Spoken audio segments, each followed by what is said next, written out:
You are experiencing the Knuckleheads of Liberty podcast. It is April 17th, 2024, and welcome to the Knuckleheads of Liberty, where we're bringing you the people and the organizations fighting for liberty around the country and in your region. And today we have a special guest with us, a returning guest, Mike Ter Maat. He's been busy on the campaign trail as one of the Libertarian Party presidential contenders. So we're thrilled to have him back so he can tell us how things are going. And we're going to talk about a few other topics in the show, too, as well as this it's called Lisa. It's a Libertarian AI, so we're definitely going to have some fun with that. And then maybe we'll talk about a little FISA and the Iran-Israel issues going on. But before we jump into any of those things, let me introduce you to the rest of our panel. In our lower left-hand corner, we have the Leon, the word Brathwaite, last word in Liberty. He is a retired engineer in the state of California. In our lower right-hand corner, we have our screaming eagle of freedom, Tim Everett. He is a pilot in the state of California. In our upper right-hand corner, we have our special guest today, who's worn so many hats, it's incredible. Mike Ter Maat, he's been a policeman, he has also been an economist, and he's done real work as an economist too, and even some engineering training too. So we're just thrilled with that because we have some engineers on this show too. And my name's Jason McPhee, and I'll be your host today. So before we jump into the show, we always start out now with a Liberty quote, and of course it's tax season, so that's a bummer, especially for libertarians. It really gets our ire up. But this is a great quote from Thomas Sowell. So he said, "Elections should be held on April 16th, the day after we pay our income taxes. That is one of the few things that might discourage politicians from being big spenders." And I think he's always looking for incentives, and I think he hit the nail on the head with that incentive. What do you guys think? I think it's terrific. To be fair, I'm biased toward Thomas Sowell saying anything. In my view, if his lips are moving, he's saying something important. You're here. Well, actually, Mike, you and I share that bias because I read so many of this man's book is unbelievable. I probably have about 10 copies of his many books that he have written. 10, maybe 12 of them around the house somewhere.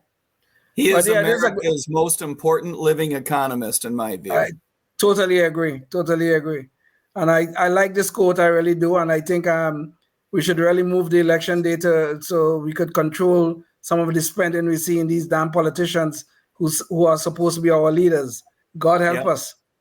We could either have the elections on April 16th, or we could move tax day to the second or the first Monday in November. Yeah, that would be great. Yes. That's what I was going to say, because the government just, I heard, moved it back, at least for certain locales or something. I don't know. Move it from April 15th. So it might be better to just put it right after tax day, whatever day that is. Hey, I'm all for making the government wait a little longer for their taxes. I like the November idea better. Well, I guess technically they're collecting some of that during the year. Really, yeah, Most of it. That's exactly right. Yeah. Well, so that's our regular quote. Now this time we actually have we have a video bonus quote this time, and it's just something that happened recently. And part of the reason it's a video quote is because I'm not sure of everything exactly that the guy said, and I'm not sure we could repeat it all. But here we go. This was from recently a UFC star was named Renato Moicano, and he after he won his fight, he just started praising all kinds of great things about America. And there was one in particular thing I thought was awesome right at the end. James, maybe we could play KOL number 1 so everybody can hear this quote. Roger, let me tell you something. I am a huge advocate of the First Amendment. First of all, I love America. I love the Constitution. I love the First Amendment. I want to carry and own guns. I love property. And let me tell you something. If you care about your country, read Ludwig von Mises and the 6 lessons of the Austrian Economic School, mother. Renato Moicano, ladies and gentlemen. That is so badass. Where is he? How do I send a campaign donation to that guy? Yeah. I'm not sure if there's something in the water in South America, because apparently he's from Brazil. And, of course, that's not too far from one of our, James, maybe you could bring this up, from one of our other favorites down there, Javier Milei. So there must be something in the water right now, praising Austrian economics. Absolutely. That's it. We did a video based on Javier's video. You may remember the video where he grabs things off of the whiteboard representing agencies and says "afuera" and throw. We did one of those, and we had such success that in a backwards way, I kind of got my feelings hurt, because when we put out a video, when our campaign puts out a video, we get thousands of views. Sometimes, tens of thousands of views. That's a great day for us, right? We put out a video with no new material, just based on him, right? But we did it with various American government agencies and saying "afuera." You get the idea. It's sort of basically the same thing. Well over 1 million views, 1.5 million views that we know of. Okay. So basically what the American public and the Argentine public is saying is, Mike, you're great. We'll watch your stuff. But what we really like is Javier Milei. That's basically what they're saying. So I got the message. Well, you could run on his coattails for afuera. The afuera party. We got to find this fighter in Brazil. I want that guy. Yeah. Yeah, no, that guy was pretty awesome. But speaking of awesome, let's talk about how your campaign is going. I want to bring up your campaign pages real quick. So, Jane, maybe you could bring up you can go find his campaign page at MikeTerMaat.com. He also has a page called the goldnewdeal.org. Right. And goldnewdeal.org is easier to spell than MikeTerMaat.com, because Termaat is 2 A's. Nobody can spell it right. So goldnewdeal.org is a lot easier. That's where the platform lives. Awesome. Well, I thought the best way to jump the audience into sort of getting a flavor for what you're all about is we took one of your campaign videos, and it's called, let me see, what was it called again? It was called Stop the Abuse. So let's play that one, and then people can really get a sense of what you're all about. James, can you play that? Oh, so sorry. Did you have some, Mike, or? No, that's good. Sorry. Okay, good. James? This election is not going to be about small things. It's not going to be about some court decision, a particular law, or what to do about some government agency. This election is not going to be about a political candidate. It's not going to be about Donald Trump. It's not going to be about Joe Biden. Nor is this election going to be about me. This election is going to be about you. This election is going to be about your own vision for your own future, and whether that future is going to be driven by your own values or driven by someone else's values. There are people today in control of our government who impose a set of values that are different from yours, different from mine, different from those of most Americans. The values of this political class reflect an interest in power and control. These politicians maintain control by manipulating fear.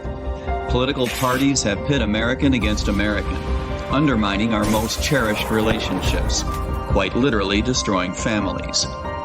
The ever-increasing overreach of government has stripped us of our personhood, our individuality, and far too often, our very purpose. Our once thriving people, our culture, our nation, has been forced into an abusive relationship with a government that has gone absolutely mad with power. I'm Mike Ter Maat. I'm running for president to end the abuse, to build a new relationship between us and our government, to replace the old abusive relationship with what I call a Gold New Deal. In any abusive relationship, it can be difficult to see the signs. Signs like gaslighting, violence, wasted money, infidelity. Hope is not lost if we forge a relationship with our government that is, once again, based on our own values, to live and let live, to allow our fellow Americans to pursue happiness according to their own standards. It's time to stop fighting with each other and start fighting a political class that takes our money and disrespects our values. It's time for a Gold New Deal. As president, I will end U.S. involvement in foreign wars and stop sending our money and our young people overseas to fight in wars that profit the elite. A Gold New Deal means that I will regain our financial freedom by axing government regulation and spending, by dismantling a Federal Reserve system that undermines our standard of living. A Gold New Deal means that I will reverse the weaponization of our justice system, stop abusive law enforcement practices by demanding accountability, and end the hopelessly counterproductive war on drugs. A Gold New Deal means that I will put an end to the Orwellian surveillance state that offends our rights, break up the FBI that insults our values, and end the CIA that has caused worldwide embarrassment to us as Americans. I'm Mike Ter Maat, and all I'm asking is for you to stop putting up with the abuse. To learn more, visit goldnewdeal.org. Here, here. Stop putting up with the abuse. Boy, that should be the Libertarian rallying cry. What do you guys think? I think it is. Yeah. Yeah, I like it. Very good. Yeah. I think this is a very well put together video in terms of trying to hit the big issues or hit the challenges that we face as Americans. So Mike, my question is to you is, I understand that video and I think it's a great video, but I think the average mom and dad sitting at the kitchen table trying to decide which bills to pay and how they're going to educate their children and all that kind of stuff, what could you tell them that will make them vote for you? I can tell them that they are subject to a government that is run by people that don't care about them, that don't care about their values. I think it's pretty clear that if you joined the Democratic Party some years ago, presumably out of a sense that that's a party that would stand up for your civil liberties, particularly the First Amendment, that would stand up for a sense of classical social liberalism, if you join that party out of a sense that it would stand up for an anti-war message, I think you ought to recognize by now that you and your Democratic Party are going in two profoundly different directions. And I would say the same thing to people who joined the Republican Party, perhaps as I did years ago as a young fiscal conservative.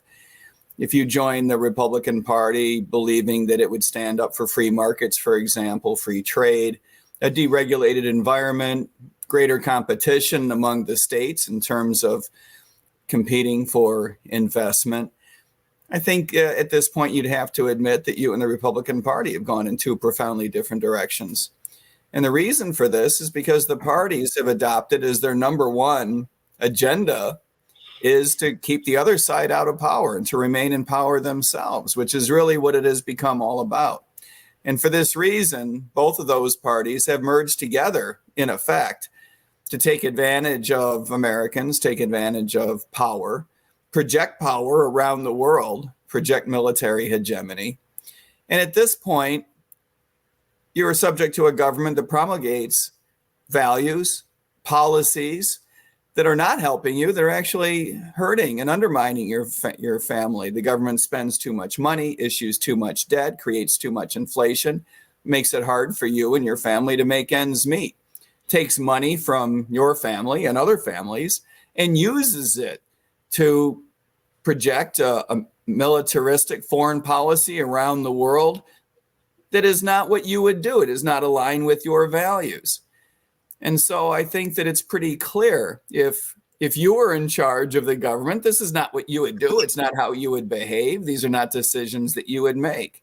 And it's time to impose what we view are traditional American values of fiscal conservatism, social liberalism, a policy of engaging with the world in terms of trade, in terms of economics, in terms of investment going back and forth, rather than using our money to knuckle under other governments and forcing people to do what it is that we tell them to do.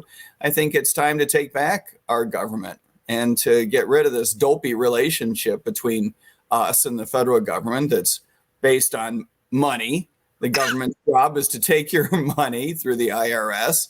I don't think that's a very appropriate relationship. I think we should be forcing the government to go to state legislatures for the money, and states ought to be standing up for us rather than just giving in and letting the government at the federal level take whatever it wants from us. And so I think that we need very, very profound changes. As a professional economist, I spend a lot of time talking about capping federal spending and not letting the government borrow so much money and creating so much inflation, because it matters to individual families how much money is taken from you in the form of taxes, how much money is taken from you in the form of inflation. And let's be honest, if you were in charge of the government, you would not be borrowing $1 trillion every, 80 days or so at this point? That's not what you would do. You would not be leaving $34 trillion at this point to your children and grandchildren. That's just not the type of decision making that Americans would make. Well, I think we're almost at 35 trillion. And I mean, for those of you out who are watching, well, it's only 10:30 Eastern time. It might be 36 by the end of our program. Exactly. Yeah. But I mean, what that means is that for an individual is it's literally over $100,000 per person here, and per taxpayer, if you really look at only the people paying taxes, you're talking over $200,000. I mean, it's like fantasy land numbers. It's unbelievable. A family of four, you're going on $500,000 of debt that your family, in effect, has been assigned by your government. These are not the kinds of decisions that you would make if you were in charge. You would not impose that on your neighbors, or you would not impose it on yourself, your kids, your grandchildren. This is not how you would run things. That's how you know that the politicians and the bureaucrats in charge, they have a different set of values than you do. Well, Mike, how is the? Oh, sorry. Go ahead, Leon. Go ahead. Okay. So, Mike, I don't mean to sound skeptical. Okay, but politicians always talk a good game. They give you all these promises about what they're going to do. All these promises about we're going to cut taxes, we're going to reform the government, we're going to do this, we're going to do that. And it all sounds real good, honestly. I mean, as a matter of fact, what I hear from you, I have to say I love. It sounds really good. What it is going to make you different, though? Is power going to change you into the average Joe politician who goes to Washington and lose their soul? Well, I do not have, 3,000 people that I'm bringing to Washington with me to whom I am beholden, right? I would impose a libertarian-minded administration, which means replacing the heads of these agencies with people who believe in paring them back. If you have an interest in paring back an agency, terminating a number of employees, reassigning the rest, and cutting back the budget, stopping that agency from spending so much money. If this is an interest, then you might qualify to run one of these agencies. And if you do not have such an interest, then my administration would not have an interest in you. The first few weeks of a libertarian administration would be spent doing a couple of different things. One is assigning through executive order, a requirement that federal regulations be subject to the approval of state governors. We would plop squarely in the laps of state governors the right to, in effect, nullify federal regulation and lead their own futures, politically speaking. And in this sense, we want to set up competition among the states to create the best environments possible to attract investment. The other thing that a libertarian administration has to do in the first few weeks is let foreign nations know that we're going to have a profoundly different foreign policy going forward. And the message needs to be delivered more even to our friends than our enemies. Our friends need to be told whatever, speaking of Europe in particular, whatever had been your plan B is now your plan A. Because if plan A was the United States spending all kinds of money to help you so that you don't have to spend so much money on your national defense, that's not going to work anymore. It's not an ethical proposition for us to be taking money from Americans many of whom are among the least able to afford extra taxes. It's not an ethical proposition to take money from those people and use it to project military power on behalf of the United States around the world, and use it to effectively cut the amount of money that other nations need to spend to defend themselves, particularly in Europe. That's just not an ethical problem. This is not a math problem. This is a values problem. And so those phone calls need to be made right away. You need to call the heads of state in Europe and say, look, this is your 18-month heads up. If you believe that you need to spend 2.5% or 3 or 3.5% of GDP to have the kind of military defense that you want, better start doing it. I think that first call should be to Ukraine, probably. But James, maybe you could bring this up. One of the things that suspiciously sounded like how you would work this sounded a lot like the way Milei is doing things. Where the very first thing he did is he said, "Look, a lot of these agencies they just really don't have a place here." So he consolidated, brought these things down. So I guess I wanted to ask you: one, is that kind of is he kind of a role model for you? And two, being a president, running for the Libertarian nomination for president at a time, this has got to be unprecedented when there's an example out there of somebody who actually got elected, Javier Milei. What does that do for you? I mean, does that really, is that really a North Star for you? I would suggest it's probably the other way around. American economists who follow the Austrian school or its descendant, the Chicago school, are really the North Star for Javier. It is terrific. I mean, we're rooting for him. We think it's fantastic. He's obviously got a situation that's a little bit different from the American situation. America is on a path headed toward the place where Argentina is. We hope that we don't get to that level of despair before electing a libertarian-minded administration. The type of dislocation and disruption that he has to impose on that government and therefore on that entire economy and therefore on that society are deeply profound. And he is going to go through a very difficult couple of years before that economy is straightened out. It is true that investors are already applauding, and so that's terrific. He's going to be able to recruit international capital to Argentina in a way that previous administrations in Argentina were completely unable to accomplish. So he's got things going in the right direction. But to be clear, his North Star is really American economic free market thinking that we also want to impose on Washington, that is completely left Washington, D.C. We no longer have a government that even talks like they believe in free markets and capitalism, which is a real loss. Yeah. Indeed. Well, just curious, so how is the campaign going? This is, obviously it's been a long campaign, and there can be a lot of costs and tolls on a candidate too. So, I mean, do you think things are going positively for you? I know that very this is coming positively. Things have gone very well. Our message has been quite well received. We believe that there's a couple of things that we need to do to improve upon and differentiate us from the way that our national campaigns have gone in the past.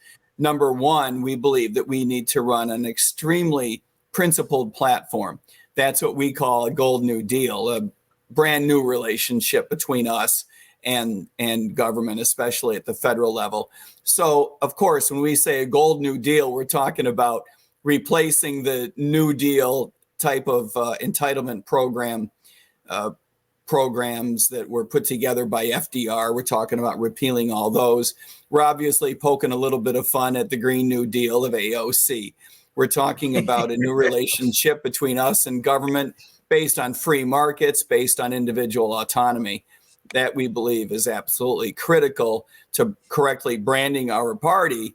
We also believe that completely differentiating from Republicans and Democrats is the right strategy to gain the attention of voters and media and big donors. I think people are looking for a very different choice.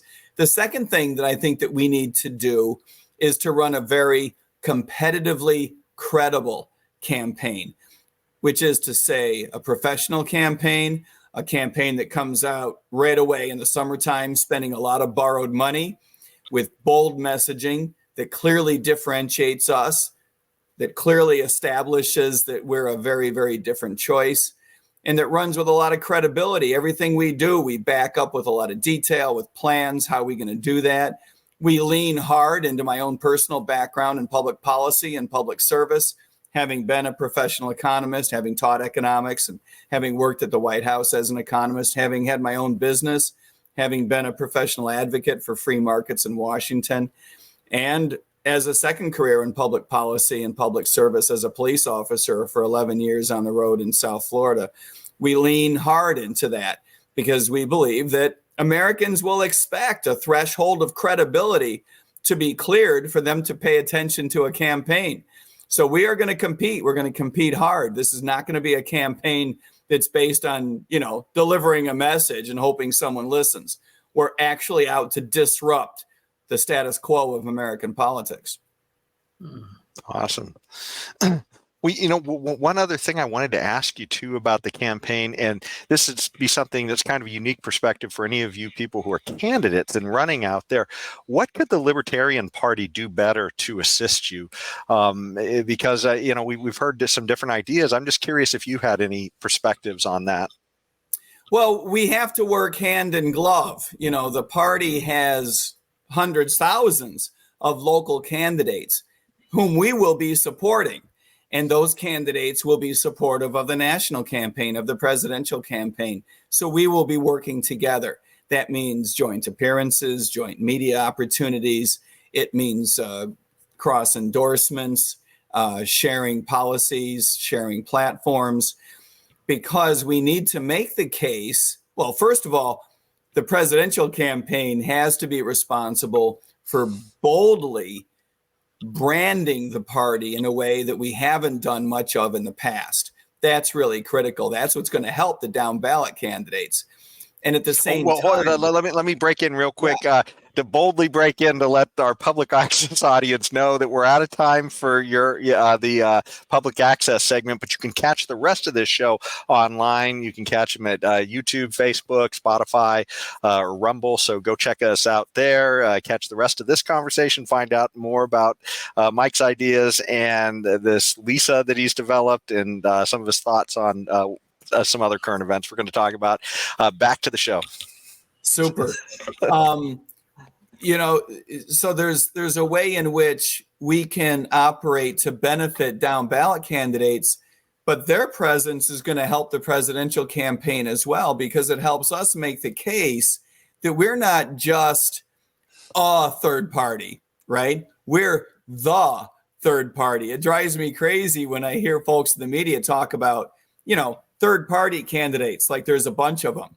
No. There's one third party candidate representing the third party, and that will be the Libertarian Party nominee. It'll probably be me, but whether it's me or anybody else, whoever that nominee is, that'll get decided across the Memorial Day weekend, that candidate will be the third party candidate. And we make that point, we drive home that point by illustrating how many, like I say, thousands of local candidates that we have in our party. What kind of emphasizes that point too is that RFK, in his desire to get on the ballot, tried to get the Libertarian Party as his backers. So that's kind of interesting. Yeah. It is, and I think that he has recognized over time, by poking around enough and interfacing with us enough, I think he's realized over time that our philosophy and his are two different things. He's not a libertarian. I would love it if he were. I would love it if everyone were a libertarian, right? But the truth of the matter is he's got quite a ways to go before anyone would accept him as a libertarian. He says some things that are, terrific. He's an anti-war guy most of the time. And then you realize that his platform on foreign policy isn't really based on principle, because when he comes face to face with a military interventionism or a conflict abroad that he likes, then all of a sudden, he's all about participating, and the United States needs to back up Israel come hell or high water, and it's a blank check and whatever it takes, yada, yada, yada. And look, I get it. I love Israel too. I've traveled Israel north, south, east, west, and the Palestinian territory. And I've sent my kids to the Middle East to train and for social events. I get it. I love the area, and I love Israel in particular. But as a matter of principle, we need to be able to say that foreign aid has turned out to be not in our interest. It doesn't buy us any influence. It ties us to other governments' decisions that do not necessarily reflect what we would do. And then we're always imposing our feelings on those other governments. And then they end up making decisions that are not in alignment with what they think that they want to do. Individual nations need to have their own independent foreign policies, and Israel is no different. The relationship between Israel and America is no different either. So Mike, where, in terms of assisting our friends or allies, where would you draw that line? Because we have some very good relationships throughout the world, Israel being one of them. You just mentioned Israel. All over Europe, we have some very good relationships. Where do you draw the line on assistance? When it's in our interest. It is not in our interest to project power around the world just for the sake of it. It is not in our interest to take money from fellow Americans and use it to maintain a forward deployment of our armed forces just so that we can dictate how various relationships go. That's just not in our interest. It's as a practical matter, it is a policy that has not worked. It does not make us safer. It does not advance our commercial interests. It does not build relationships that are lasting, that make us safer. We need to allow other nations to fill these gaps in a way that does not necessarily rely on our power and certainly does not rely on our resources. I have a suggestion also to add to that. I think that's by itself excellent. Is it in our interests? But in addition to that, I would also look and give them the debt to GDP litmus test. So, for example, Israel, with a debt to GDP ratio of 58%, slated to go to 56% in 2 years, and half of ours. Yeah, exactly. And ours at 124.5 and scheduled to go much, much higher. I would also say, not only does it have to be in our best interest, but also you have to have less of a debt to GDP ratio than we do, or else you've got room to spare and we don't. Sorry. I'll go you one step further. We should be giving foreign aid to nobody. But if you have a lower debt to GDP ratio than we do, you should be sending us money. That's good. And well, we'll put it right away to bringing down our debt. It will just That's exactly right. If debt to GDP is going to be the litmus test, then why don't we have a policy that is just completely socialistic? Everyone should have the same GDP to debt ratio, and anyone who hasn't borrowed enough, they need to catch up and send us the money. Yeah. Sadly, everybody seems to be racing to the top nowadays. Yeah, we're all going the same direction. We're just going faster. Yeah. No, it's terrible. The nation of Israel, you're right. Their debt to GDP ratio is only half of ours, but their income per GDP, their per capita, rather, GDP per capita, is like 3/4 of ours. This is a relatively wealthy nation. It makes no sense that we would be giving them resources just because they can't take care of business on their own. It just makes no economic sense whatsoever. It makes no sense in terms of values whatsoever.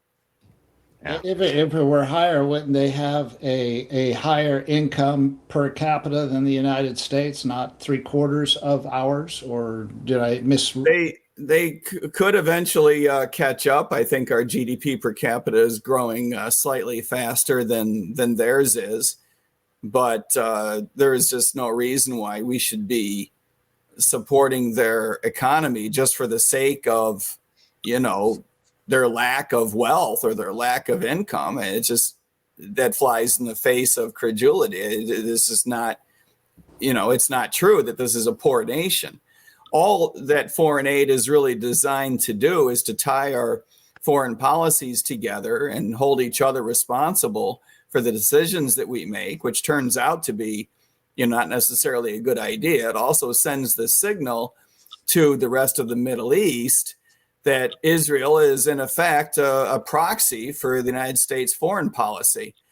And this is not lost on Tehran, obviously. At the moment, I think one could argue that we're at war with Iran. It's just it's a double, what I would call a double proxy war. It's United States proxies versus Iranian proxies, right? And the Iranians are well aware of that. They have been hankering for a war with the United States for 2 generations now. And I think that it's pretty clear that much of Washington, D.C. has been hankering for a fight with Tehran. And well, let me jump in there, because we're going to talk about Iran and that conflict a little more right at the end of the show. But one of the things I wanted to bring up too was that you can see that these discussions, there's so much deep stuff that goes into libertarian ideas and how government is going to function and all that. And a lot of times that can leave a lot of people kind of confused about what the liberty position is. And Mike, one of the great things that's come out of your campaign, I think, is that you guys put up this AI chat box called Lisa. And so you can actually go there to online and ask a lot of these difficult policy questions to Lisa and find out what Lisa thinks, which I think is a real cool thing. And in case you're not aware of what AI is out there, there was a recent debacle with Gemini, which was Google's AI. And I was actually going to put a little bit of comparison between the two of these chat boxes.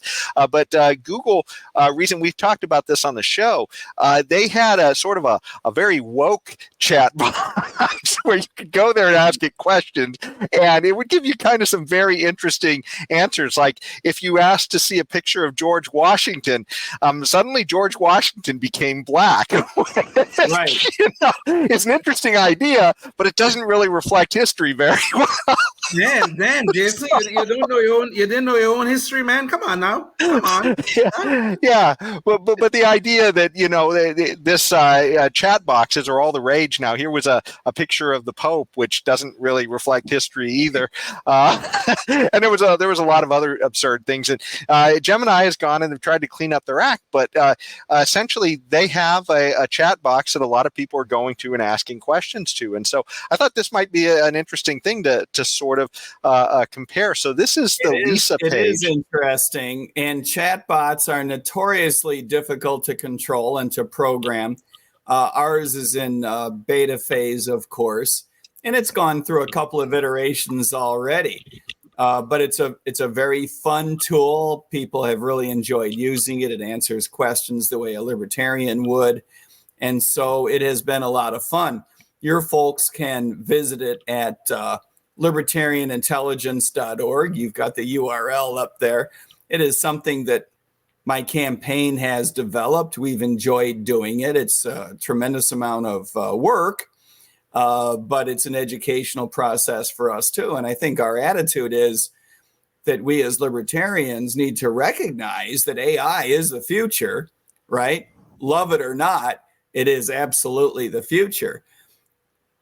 And we need to get good at using it as a tool, both in a communication sense, a political sense, as well as a work tool. The one thing that frightens me about AI is it falling into the wrong hands, and by that I mean our federal government. That's the one organization that I worry about. And I think it's somewhat ironic that the federal government is talking about worrying about various people outside of the federal government getting their hands on it.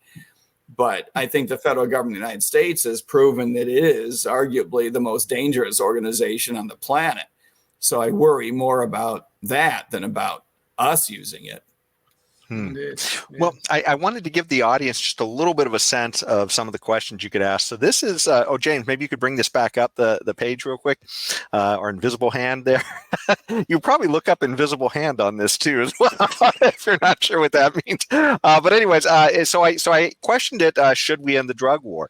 And it says, as a libertarian, I believe that war on drugs has been ineffective and has caused more harm than good. And then it goes on to describe a lot of the problems with the drug war. So pretty straightforward. So I asked Gemini the same question, and Gemini gives a much more nuanced answer. It's sort of like the effectiveness of the drug war is a widely debated topic. And it gives the pros and the cons. So it that's can not leave nuanced. That's just a non-answer. That's just dope. Well, if you want to see a non-answer, let's go to the next one. So I asked him about gun control. So let me scroll down to where I asked about gun control. Are gun control laws a restriction on our rights? And Lisa said yes. You get a definite answer. As a libertarian, I believe gun control laws can be seen as a restriction on our rights, and it goes on to describe all the reasons why. So it's a pretty developed answer. So I asked the same question to Gemini. Yep. Let me see here. Let me see if I go. Here it is.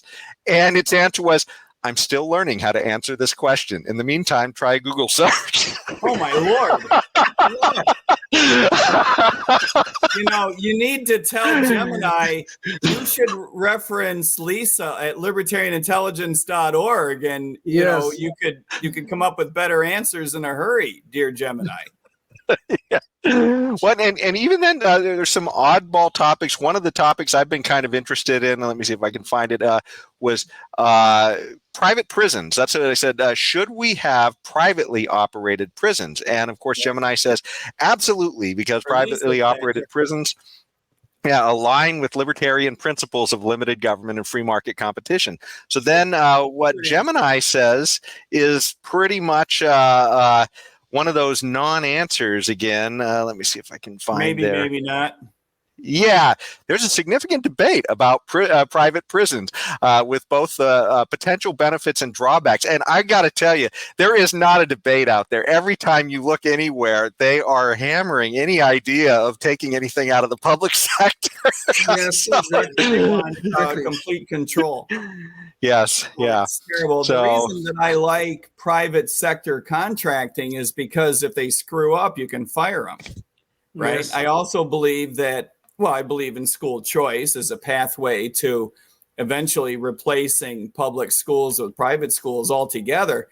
But I also believe that communities ought to have the right and the flexibility to hire either their own police department or a sheriff's office or any other public agency or a private sector organization if it can demonstrate it has the wherewithal to get the job done in terms of law enforcement.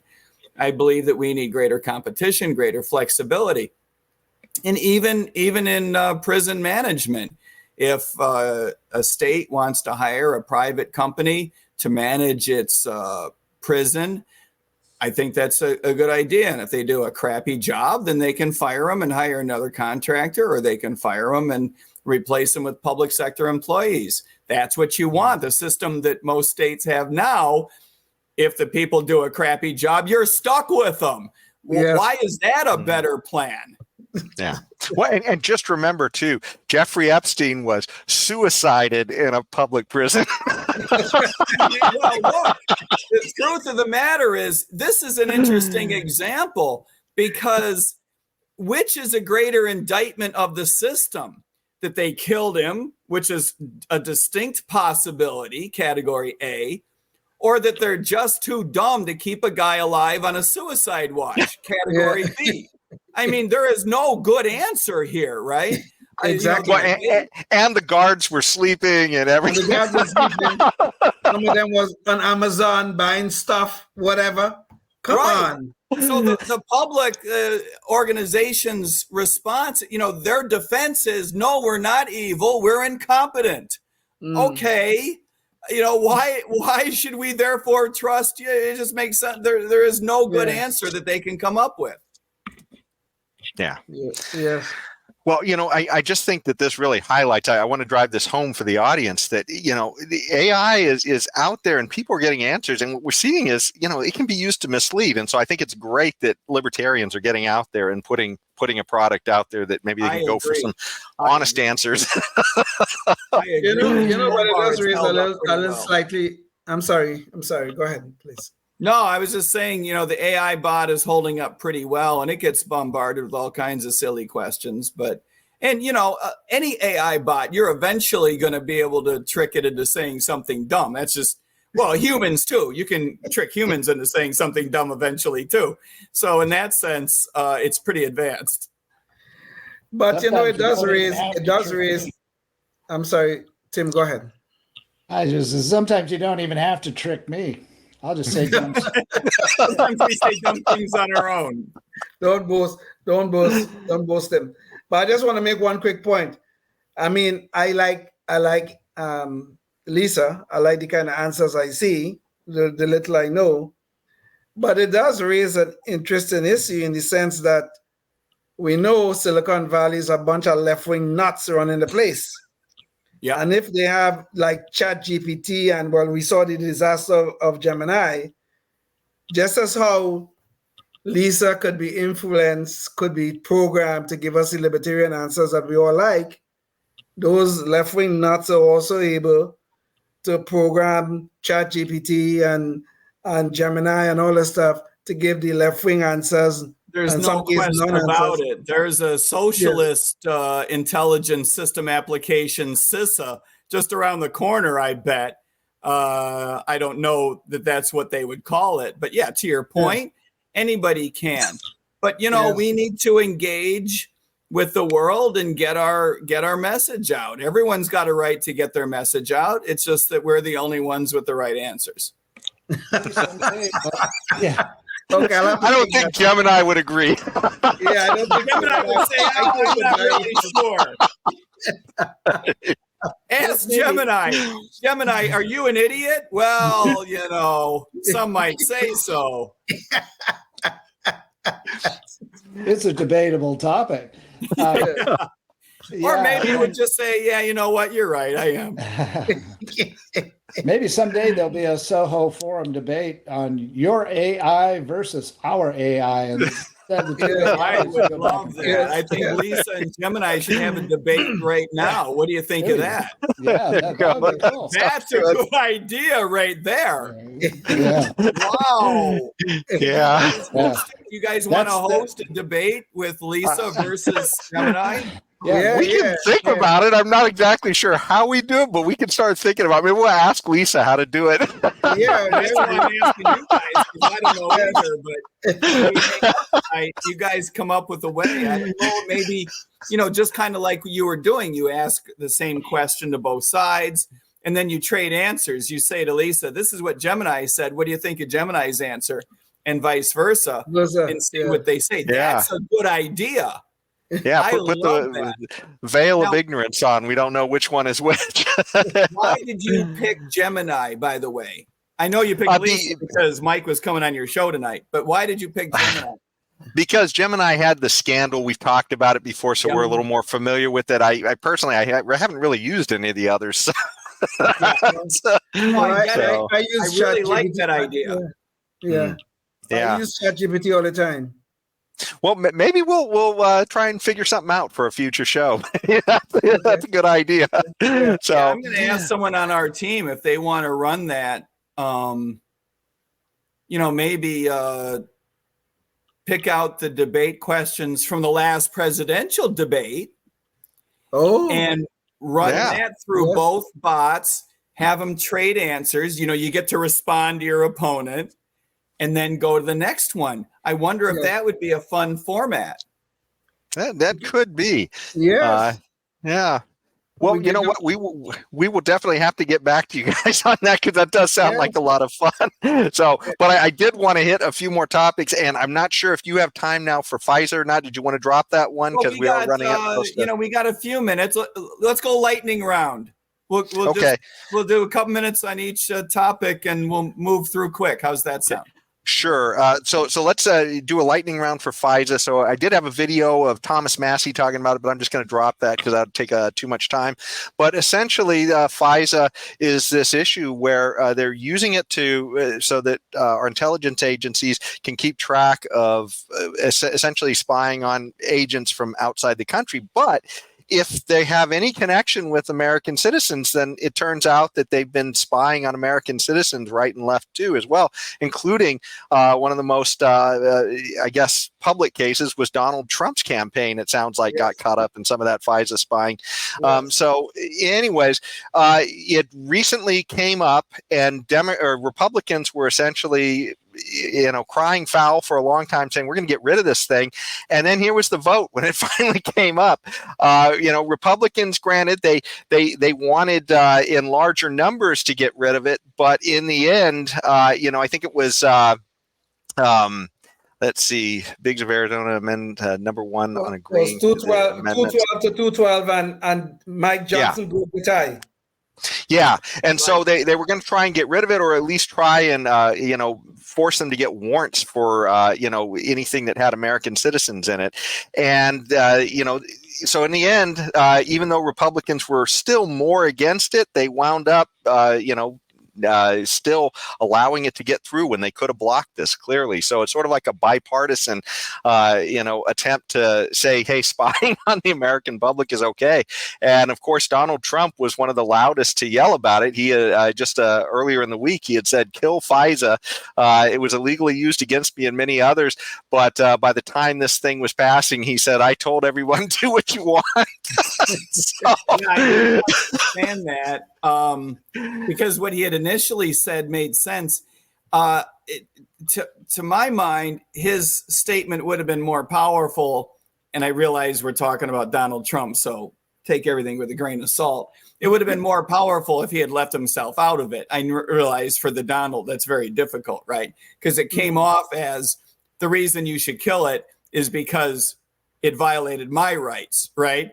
As though no one else's rights really matter. Now it matters, right? Now I'm a true believer because it came after my campaign. That's a real shame. And then, of course, he demonstrated that he's not really a man of principle by caving in. I think this is really a sign of our times that something like this could have so much support despite everything that we have learned, and despite the fact that so many people are so upset about this. It's absolutely amazing. The whole 9/11 mentality of convincing voters that you should still be fearful, and that what you really have to fear is not the loss of your civil liberties. What you really have to fear are, foreign actors. That fear is still being leveraged against you in order to consolidate power with the federal government, and in particular with the foreign service and intelligence and quasi-military apparatus. I think it's really an interesting, fascinating sign of our times. And of course, it's horrific and disgusting, and we need to end it. But at the same time, you have to admit, it is absolutely fascinating how rapidly apace our movement toward an authoritarian government continues. I think a lot of people would have thought, surely there's no way our elected representatives would roll over for this kind of crap. Yeah, it certainly does show this idea, too, that it's sort of a duopoly on some of these important issues where, only the liberty-minded people were really, maintained their stripes on this, I guess. And you certainly saw Rand Paul and Thomas Massey out there being some of the strongest condemners of this FISA legislation. In fact, Massey was calling for Johnson to resign over this, who's the Speaker of the House, who wound up casting that deciding vote. And he should. Good for him. Yeah. So that's how I feel about everyone who voted with him. Not just the speaker. I think it's terrible. Yeah. Indeed. Well, Indeed. I tell you that this is a good example of both parties. Hey, maybe a libertarian would be better. But this does bring us to our sort of our knucklehead noise patrol and back to the whole Iran issue with Israel and Gaza. And it was this one is kind of a funny one because this is a quote that sort of ties. It spans across 4 years. And so Biden, when he was running as a president, had some very terse words for Trump about him thinking that Trump was going to get us into a war with Iran.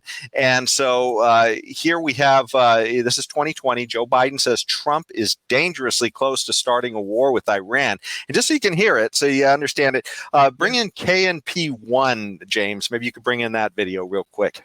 6 months ago, here in New York City, I made the case that Donald Trump was dangerously incompetent and incapable of world leadership. President Trump has no strategy here, it seems to me. He has no end game. And here's the hardest truth of all. His constant mistakes and poor decision-making have left us, the United States, with a severely limited slate of options for how to move forward. And most of those options are now bad. He should be immediately reaching out to our European partners and others and send private signals of deterrence and de-escalation to Iran and find a way to avoid the onrush of war. The only way out of this crisis is through diplomacy. Clear-eyed, hard-nosed diplomacy grounded in a strategy that's not about one-off decisions and one-upsmanship. Diplomacy that's designed to de-escalate the crisis, protect our people, and secure our regional interest, including our counter-ISIS campaign. No one wants war, but it's going to take hard work to make sure we don't end up there by accident.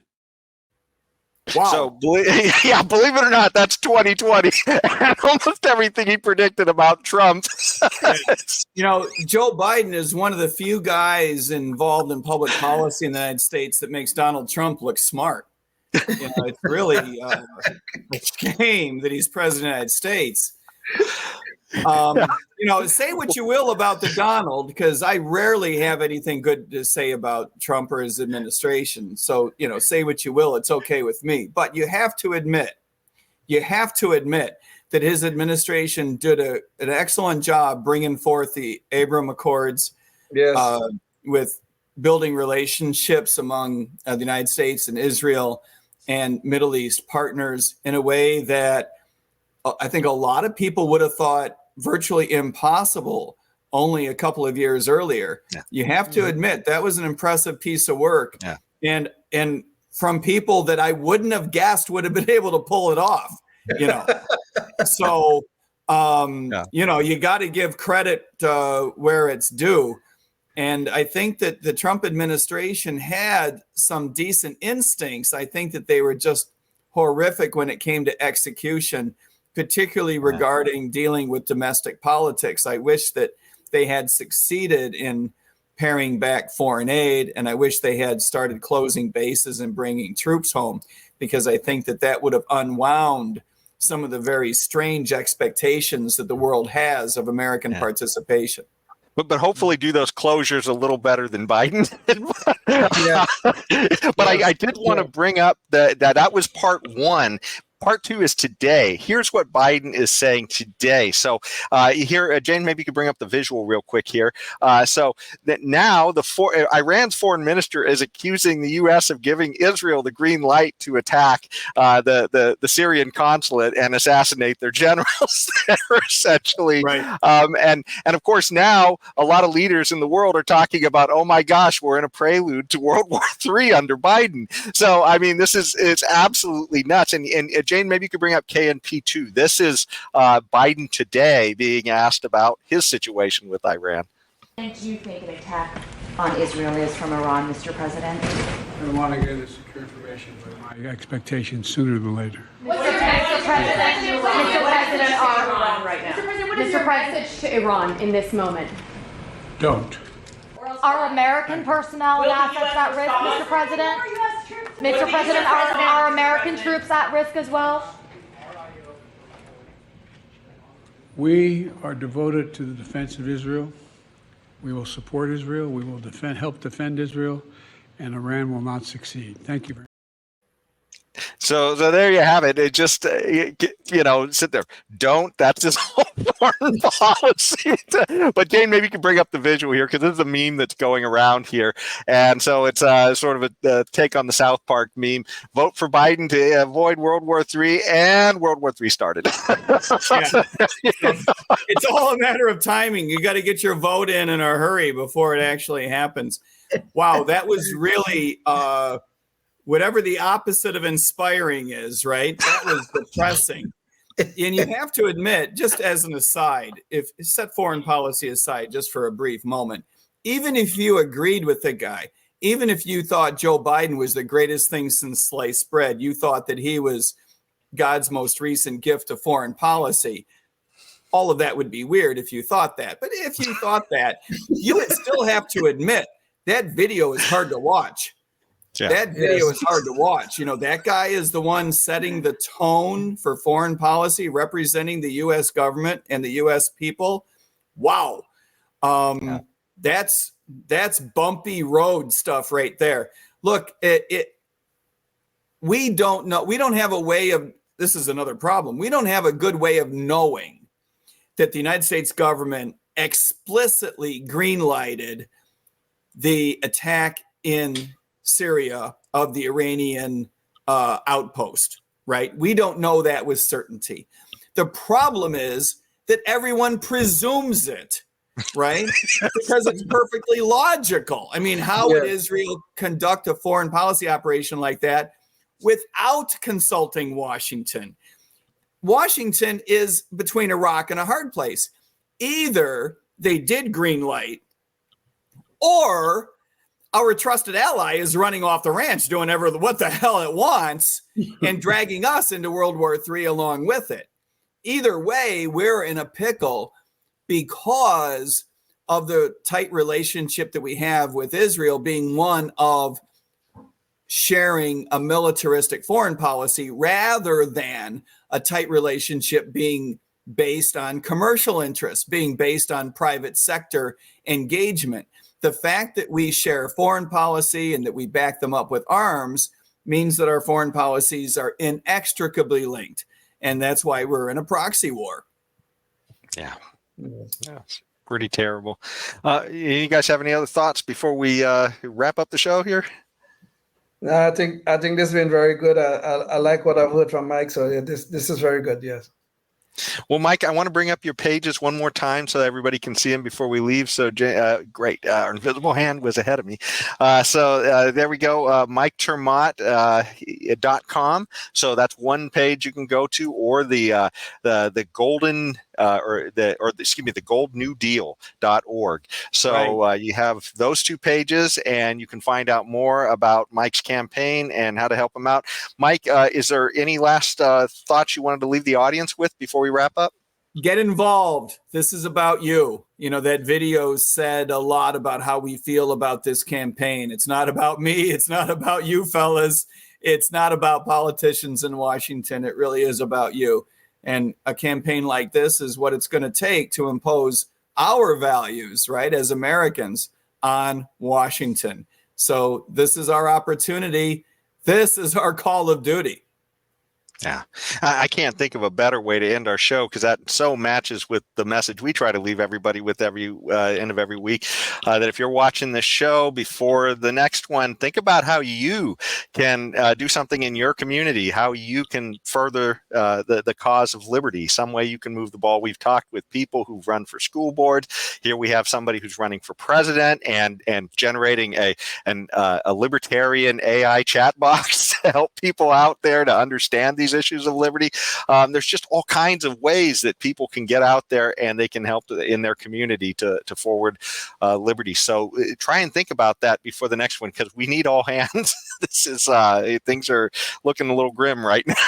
Yeah, get a shovel. Yeah. Well, thanks so much, Mike. This has been a great show. And until next time, stay tuned and stay free. Oh, yes, indeed. Life, liberty, and the pursuit of happiness, always and forever. Thank you for listening to the Knuckleheads of Liberty podcast. Find us on Facebook, Rumble, YouTube, your favorite podcast network, and at knuckleheadsofliberty.com.